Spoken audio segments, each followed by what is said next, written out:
Hello friends, बर्तमान discussion करबा education elective 2 यह उभय +3 सेकेंड सेमिस्टर एवं 4th सेमिस्टर पिलांको निमंते उद्दिष्ट अटे। तो आज आलोचनार विषयवस्तुटी हूँ यूनिट 2। तो यूनिट 2 विषयवस्तुटी कौन अटे? यूनिट 2 विषयवस्तुटी हूँ बुद्धि, सृजनशीलता और व्यक्तिगत पार्थक्य,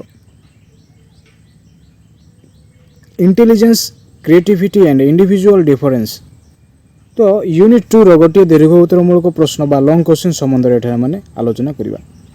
पूर्वर अनेक गुड़े वीडियो अपलोड सारी अच्छी, तो आपने चैनल प्लेलिस्ट को जाई समस्त वीडियो देखिपारे। वीडियो को आरंभ करने पूर्व जो मैंने वर्तमान पर्यंत चैनल को सब्सक्राइब करना सब्सक्राइब करनी, बेल आइकन टी को प्रेस कर दिंतु, जहाँफल आगामी वीडियोर नोटिफिकेशन गुड़िक सर्वप्रथम आपण निकट में पहुँची पार।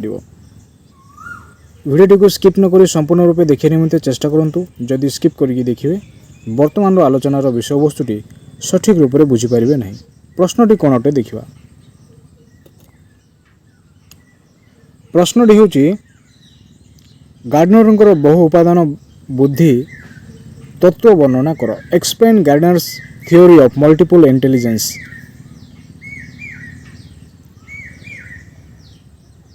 हावर्ड गार्डनर बहु उपादान बुद्धि तत्व उपस्थापन करथिले। तांको पुस्तक फ्रेम्स ऑफ माइंड 1983 माध्यम रे एही तत्व लोकलोचन को आसीथिला। तो हावर्ड गार्डनर बहु उपादान बुद्धि तत्व उपस्थापना करथिले। तांको पुस्तकटी कोनटे? Frame of mind. से तांको पुस्तक अर्थात फ्रेम्स ऑफ माइंड 1983 माध्यम रे एही तत्व को कौन करथिले ना लोकलोचन को बा जनसाधारण को निकट को पहुँचाई थिले।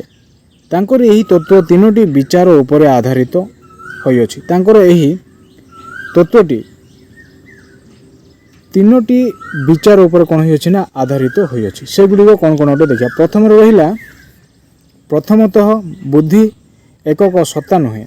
तो प्रथम से कौन कहि अछंती? प्रथमतः बुद्धि एकक सत्ता नुहे, मात्र बहु उपादान बा परस्पर ठारू भिन्न अनेक प्रकार बुद्धि रही थाए।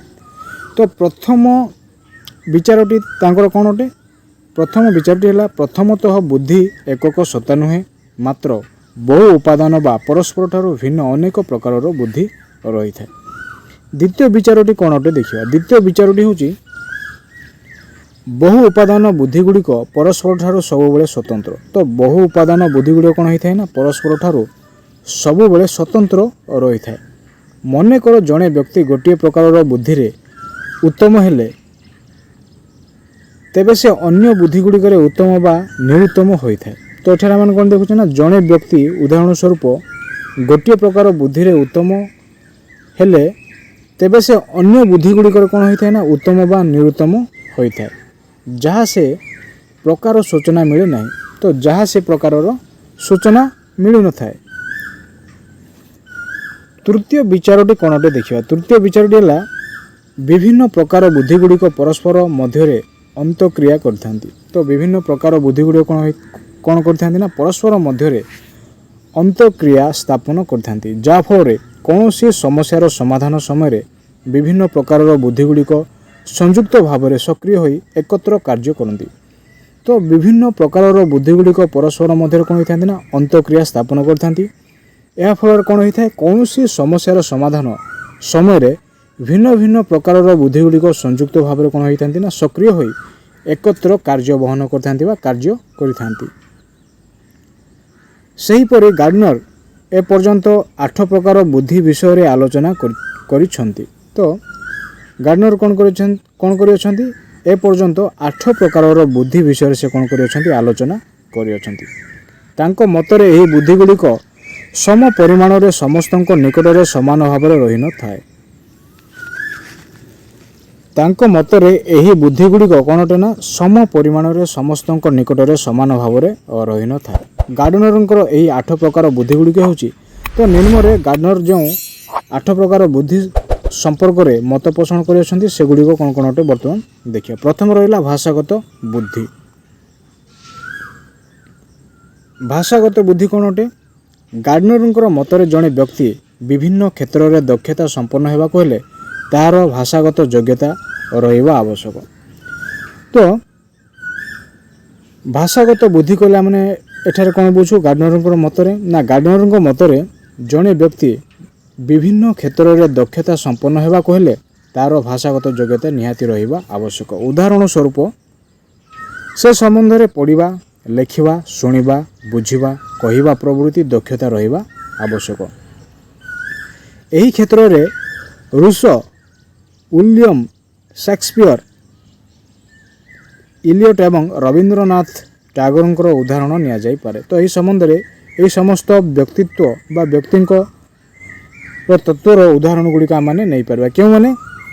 ରୁଷୋ, ୱିଲିୟମ ସେକ୍ସପିୟର, ଇଲିୟଟ ଏବଂ ରବୀନ୍ଦ୍ରନାଥ ଟାଗୋର। ଦ୍ୱିତୀୟ ତତ୍ତ୍ୱଟି କ'ଣ ଅଟେ? ଗାଣିତିକ ବୁଦ୍ଧି। ତ ଗାଣିତିକ ବୁଦ୍ଧି କହିଲେ ଆମେ କ'ଣ ବୁଝୁ? ଜଣେ ଉତ୍ତମ ଗଣିତଜ୍ଞ ହେବାକୁ ହେଲେ ତାଙ୍କର ତାର୍କିକ ଗାଣିତିକ କ୍ଷମତା ଥିବା ଦରକାର।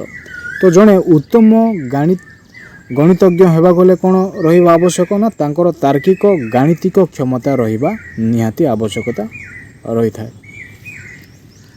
ଯାହାଫଳରେ ସେ ଗାଣିତିକ ସମସ୍ୟାର ସମାଧାନ ଅଚିରେ କହିପାରିବେ।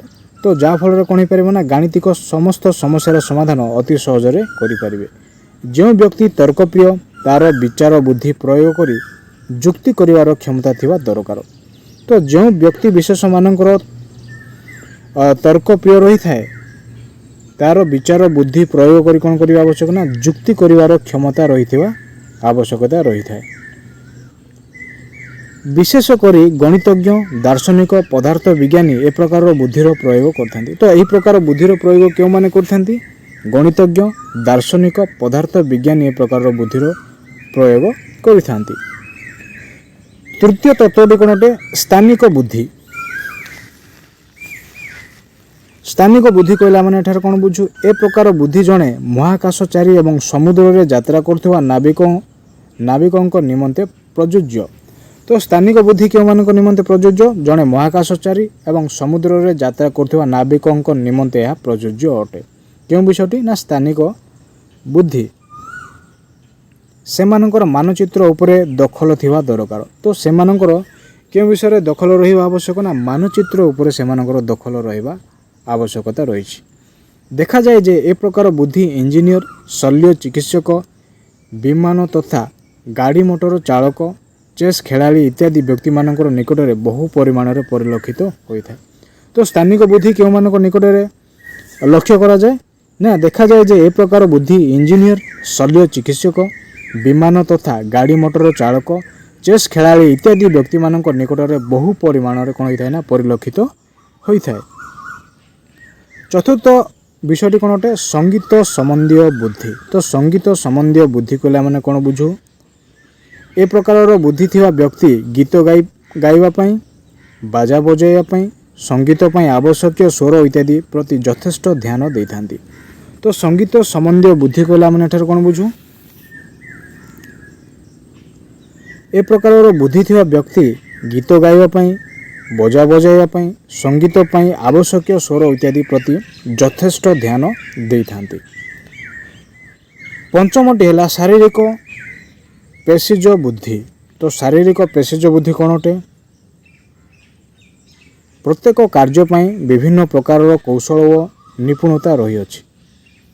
ତ ପ୍ରତ୍ୟେକ କାର୍ଯ୍ୟ କରିବା ନିମନ୍ତେ କୌଶଳ ଏବଂ ନିପୁଣତାର ଆବଶ୍ୟକତା ରହିଥାଏ, ଯେପରିକି ନୃତ୍ୟ, ଖେଳକୁଦ, କାରିଗରୀ କାର୍ଯ୍ୟ ଇତ୍ୟାଦି। ଉଦାହରଣ ସ୍ୱରୂପ କ'ଣ ଅଟେ? ଶାରୀରିକ ପେଶିଜ ବୁଦ୍ଧିର ଅନ୍ତର୍ଗତ ବିଷୟବସ୍ତୁ ହେଲା ନୃତ୍ୟ, ଖେଳକୁଦ, କାରିଗରୀ କାର୍ଯ୍ୟ ଇତ୍ୟାଦି। ଏହିସବୁ କାର୍ଯ୍ୟକୁ ସଠିକ୍ ପରିଚାଳନା କରିବା ପାଇଁ ପେଶୀୟ ଗତିର ଆବଶ୍ୟକତା ରହିଅଛି। ତ ଏହି ସମସ୍ତ କାର୍ଯ୍ୟକୁ ସଠିକ୍ ରୂପରେ ପରିଚାଳନା କରିବା ନିମନ୍ତେ କେଉଁ ଗତିର ଆବଶ୍ୟକତା ରହିଅଛି? ନା ପେଶୀୟ ଗତିର ଆବଶ୍ୟକତା ରହିଅଛି। ଲକ୍ଷ୍ୟ କରାଯାଇଅଛି ଯେ ନର୍ତ୍ତକୀ ଏବଂ ଖେଳାଳିମାନଙ୍କର ଏ ପ୍ରକାର ବୁଦ୍ଧି ଅନ୍ୟମାନଙ୍କର ଅପେକ୍ଷା ଅଧିକ ଥାଏ। ତ ଲକ୍ଷ୍ୟ କରାଯାଇଛି ଯେ ନର୍ତ୍ତକୀ ଏବଂ ଖେଳାଳିମାନଙ୍କର ଏ ପ୍ରକାର ବୁଦ୍ଧି ଅନ୍ୟମାନଙ୍କ ଅପେକ୍ଷା କ'ଣ ହୋଇଥାଏ? ନା ଅଧିକ ରହିଥାଏ। ସଙ୍ଗୀତର ତାଳେ ତାଳେ ନାଚ, କ୍ରୀଡ଼ା, କସରତରେ ବିଭିନ୍ନ ଅଙ୍ଗଭଙ୍ଗୀ ପ୍ରଦର୍ଶନ ଏହି ବୁଦ୍ଧିର ଅନ୍ତର୍ଗତ। ତ ସଙ୍ଗୀତର ତାଳେ ତାଳେ ନାଚ, କ୍ରୀଡ଼ା, କସରତରେ ବିଭିନ୍ନ ଅଙ୍ଗଭଙ୍ଗୀ ପ୍ରଦର୍ଶନ ଏହି ବୁଦ୍ଧିର ଅନ୍ତର୍ଗତ ଅଟେ। 6 ନମ୍ବର ବିଷୟଟି କ'ଣ ଅଟେ? 6 ନମ୍ବର ବିଷୟଟି ହେଲା ଅନ୍ତର୍ବୈୟକ୍ତିକ ବୁଦ୍ଧି। ତ ଅନ୍ତର୍ବୈୟକ୍ତିକ ବୁଦ୍ଧି କ'ଣ ଅଟେ?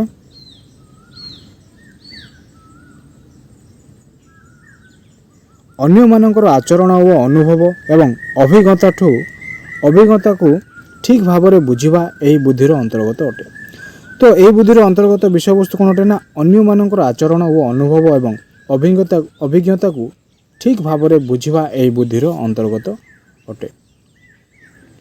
ବିଶେଷ କରି ଦେଖାଯାଇଛି ଯେ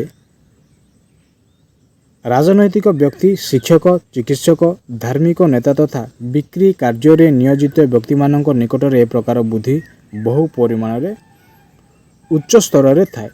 ତ ଏହି ପ୍ରକାର ବୁଦ୍ଧି କେଉଁମାନଙ୍କ ନିକଟରେ ପରିଲକ୍ଷିତ ହୋଇଥାଏ? ଉଦାହରଣ ସ୍ୱରୂପ ରାଜନୈତିକ ବ୍ୟକ୍ତି, ଶିକ୍ଷକ, ଚିକିତ୍ସକ, ଧାର୍ମିକ ନେତା ତଥା ବିକ୍ରି କାର୍ଯ୍ୟରେ ନିୟୋଜିତ ବ୍ୟକ୍ତିମାନଙ୍କ ନିକଟରେ ଏ ପ୍ରକାର ବୁଦ୍ଧି ବହୁ ପରିମାଣରେ ଉଚ୍ଚ ସ୍ତରରେ ରହିଥାଏ। 7 ନମ୍ବର ବିଷୟଟି କ'ଣ ଅଟେ? ବୈୟକ୍ତିକ ବୁଦ୍ଧି। ତ ବୈୟକ୍ତିକ ବୁଦ୍ଧି କହିଲେ ଆମେ କ'ଣ ବୁଝୁ? ବ୍ୟକ୍ତି ନିକଟକୁ ଠିକ୍ ଭାବରେ ବୁଝି ଅନ୍ୟମାନଙ୍କ ସହ ଖାପ ଖୁଆଇ ଚଳିବା ନିମନ୍ତେ ବ୍ୟକ୍ତିଗତ ପାରସ୍ପରିକ ସମ୍ପର୍କ ସମ୍ପନ୍ନ ବୁଦ୍ଧି ଥିବା ଦରକାର। ତ ବୈୟକ୍ତିକ ବୁଦ୍ଧି କହିଲେ ଆମେ କ'ଣ ବୁଝୁ? ନା ବ୍ୟକ୍ତି ନିଜକୁ ଠିକ୍ ଭାବରେ ବୁଝି ଅନ୍ୟମାନଙ୍କ ସହ ଖାପ ଖୁଆଇ ଚଳିବା ନିମନ୍ତେ ବ୍ୟକ୍ତିଗତ ପାରସ୍ପରିକ ସମ୍ପର୍କ ସମ୍ପନ୍ନ ବୁଦ୍ଧି ରହିବା ନିହାତି ଦରକାର। ଏ ପ୍ରକାର ବୁଦ୍ଧି ସ୍ୱ ବା ନିଜକୁ ବୁଝି ଏବଂ ନିଜର ଅସ୍ତିତ୍ୱକୁ ବିକାଶ କରାଇବା ନିମନ୍ତେ ଉଦ୍ଦିଷ୍ଟ ଅଟେ। ତ ଏ ପ୍ରକାର ବୁଦ୍ଧି କ'ଣ ହୋଇଥାଏ ନା ସ୍ୱ ବା ନିଜକୁ ବୁଝି ଏବଂ ନିଜର ଅସ୍ତିତ୍ୱକୁ ବିକଶିତ କରାଇବା ନିମନ୍ତେ ଏହା ଉଦ୍ଦିଷ୍ଟ ଅଟେ। ଏ ପ୍ରକାର ବୁଦ୍ଧି କେଉଁମାନଙ୍କ ନିକଟରେ ପରିଲକ୍ଷିତ ହୋଇଥାଏ? ଏ ପ୍ରକାର ବୁଦ୍ଧି ସାଧୁ, ସନ୍ଥ, ଧ୍ୟାନଗୁରୁ ଇତ୍ୟାଦିଙ୍କ ପାଖରେ ଦୃଷ୍ଟିଗୋଚର ହୋଇଥାଏ। 8ମ ବିଚାରଟି କ'ଣ ଅଟେ? 8ମ ବିଚାରଟି ହେଲା ପ୍ରକୃତି ବିଷୟକ ବୁଦ୍ଧି। ପ୍ରକୃତି ବିଷୟକ ବୁଦ୍ଧି କହିଲେ ଆମେ ଏଠାରେ କ'ଣ ବୁଝୁ? ଏ ପ୍ରକାର ବୁଦ୍ଧି ଦ୍ୱାରା ବନସ୍ପତି ତଥା ବିଭିନ୍ନ ପଶୁପକ୍ଷୀଙ୍କୁ ଚିହ୍ନିବା, ପ୍ରାକୃତିକ ସଂସାରରେ ବିବିଧତାକୁ ବୁଝିବା ସମ୍ଭବ ହୋଇଥାଏ। ତ ପ୍ରକୃତିକ ବିଷୟକ ବୁଦ୍ଧିର ଆବଶ୍ୟକତା କେଉଁ କ୍ଷେତ୍ରରେ ରହିଥାଏ? ଏ ପ୍ରକାର ବୁଦ୍ଧି ଦ୍ୱାରା ବନସ୍ପତି ତଥା ବିଭିନ୍ନ ପଶୁପକ୍ଷୀଙ୍କୁ ଚିହ୍ନିବା, ପ୍ରାକୃତିକ ସଂସାରରେ ବିବିଧତାକୁ ବୁଝିବା ସମ୍ଭବ ହୋଇଥାଏ। ଏହା ବିଶେଷ କରି ଚାଷୀ, ଶିକାରୀ, ପର୍ଯ୍ୟଟକ, ଜୀବବିଜ୍ଞାନୀ ଇତ୍ୟାଦିଙ୍କ ପାଖରେ ବହୁ ପରିମାଣରେ ରହିଥାଏ। ତ ଏହି ପ୍ରକାର ବୁଦ୍ଧିଟି କେଉଁମାନଙ୍କ ପାଖରେ ରହିଥାଏ? ବିଶେଷ କରି ଚାଷୀ, ଶିକାରୀ, ପର୍ଯ୍ୟଟକ, ଜୀବବିଜ୍ଞାନୀ ଇତ୍ୟାଦିଙ୍କ ପାଖରେ ବହୁ ପରିମାଣରେ ପରିଲକ୍ଷିତ ହୋଇଥାଏ ବା ଦେଖାଦେଇଥାଏ।